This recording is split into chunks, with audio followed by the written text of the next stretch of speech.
Hello, hello. Straight lines are overrated.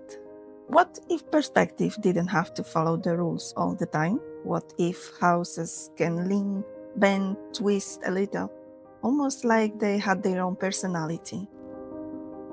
I was looking through this perspective book the other day, and honestly, it made me look at buildings a bit differently. I usually paint houses in a pretty normal way.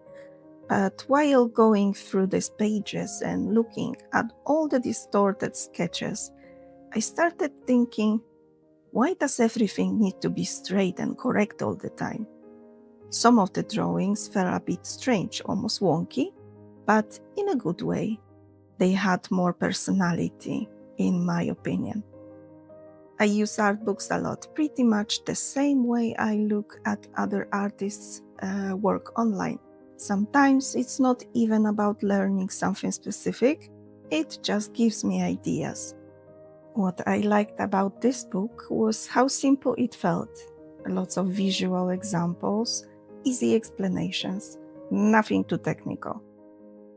And while I was flipping through it, I kept coming back to the distorted perspective sketches. That's when I thought I would try painting houses in a completely different way than I normally do. More bent, more uneven, more fun. If you enjoy learning visually and want to understand perspective without making it feel complicated, this book is definitely worth having on your shelf.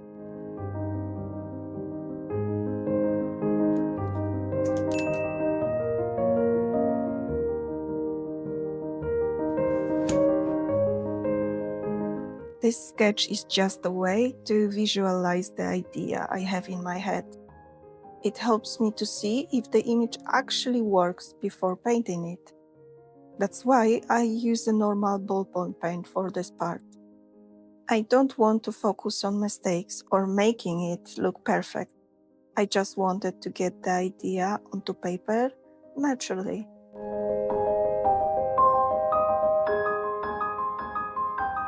Some time ago, I found an account that became a big inspiration for this illustration. It's called Chamberlina's Sketchbook, and I will leave a link in the description because it's definitely worth checking out. The channel belongs to a really talented illustrator. Even though the videos are voiceless, I feel like you can learn so much just by watching. Color choices, perspective, watercolor techniques, all sorts of things. She also seems really open with her audience and happy to share knowledge, which I always appreciate. One thing I really admire is how steady and confident her hand is. Sometimes I honestly stop breathing for a second while watching because the brush moves so smoothly across the paper without hesitation. The style isn't really my usual thing, but I like trying different approaches from time to time, and I really admire artists like Chamberlina's Sketchbook. Hopefully I'm pronouncing that correctly. If not, I'm so sorry in advance.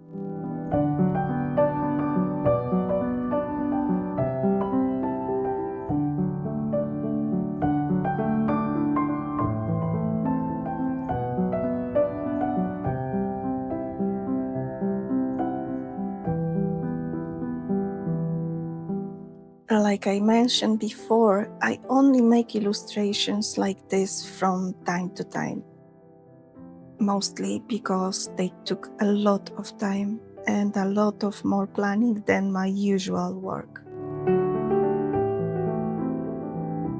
This piece alone took me over 6 hours, and that's not even counting the early stages and planning stage before I transferred the final sketch into watercolor paper.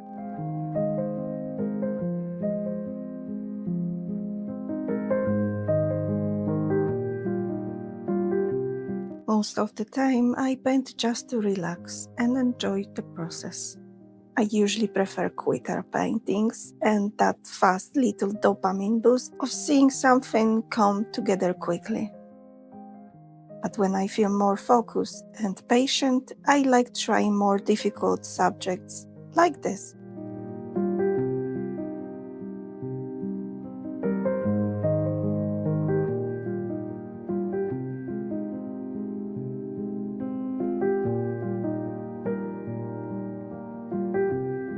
I've always thought illustration is hard, in a very different way. First, we are supposed to learn from observing. And then later, we use that knowledge to create things that only exist in our imagination. Made up places, strange buildings, characters, creatures. I think that's something really special. An idea that only existed in someone's head suddenly becomes something real.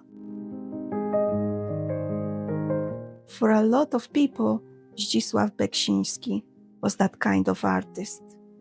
He had an incredible ability to turn the nightmares that haunted him for most of his life into paintings. His work feels extremely dark and unsettling. When you look at his paintings, it almost feels like you're looking directly into someone's fears, anxiety, and thoughts. There's constant feeling of heaviness, like darkness from his mind was poured straight onto the canvas. My own head is mostly filled with colorful nonsense and slightly childish ideas, but honestly, I'm very happy and fine with that.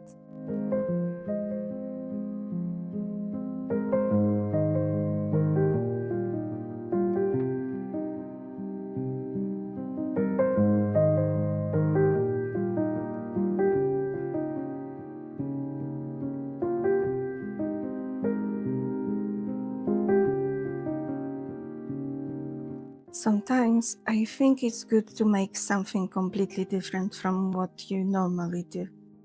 Not because it has to be better, but because it changed the way you think while painting.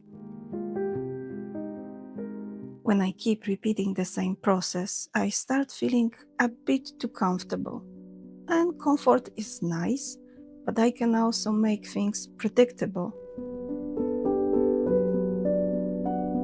Trying something unfamiliar usually means making more mistakes, slowing down, and thinking more carefully.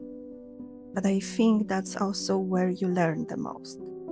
Even if I go back to my usual style afterwards, I always take something useful from the experience.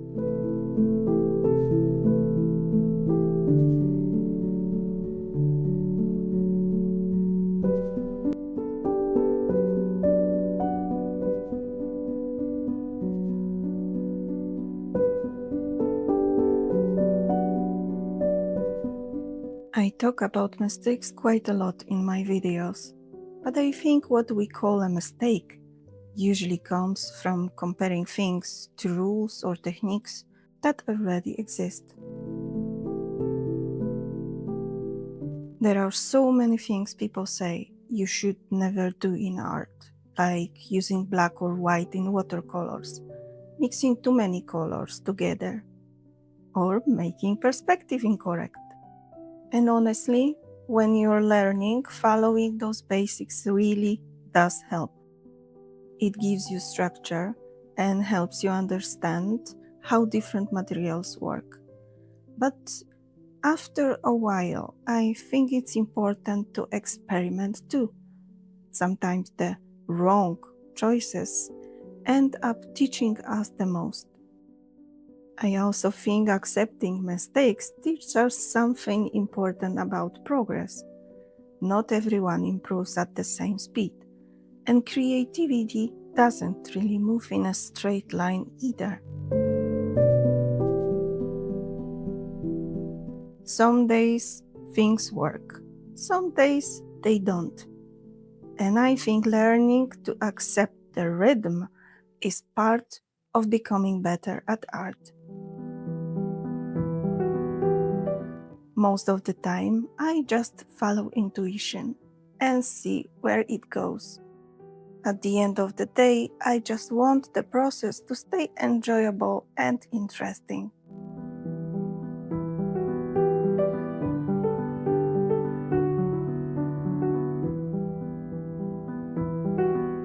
Hopefully, I'm not rambling too much or trying to sound wiser than I really am. I definitely don't know everything. I'm still learning how to talk about what I feel while creating, and honestly, I'm still learning how to create too.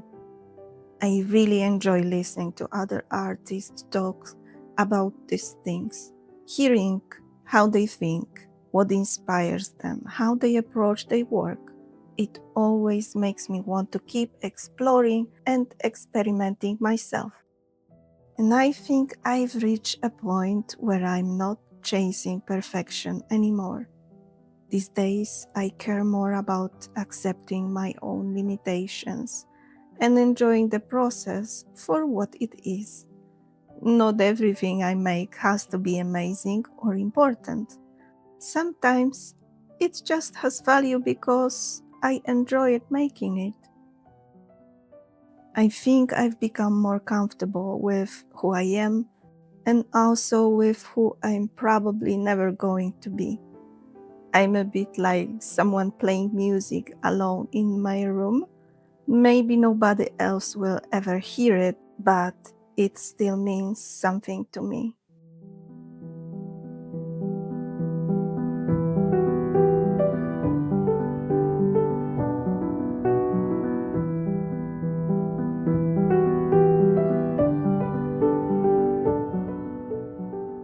Thank you for watching and see you next time.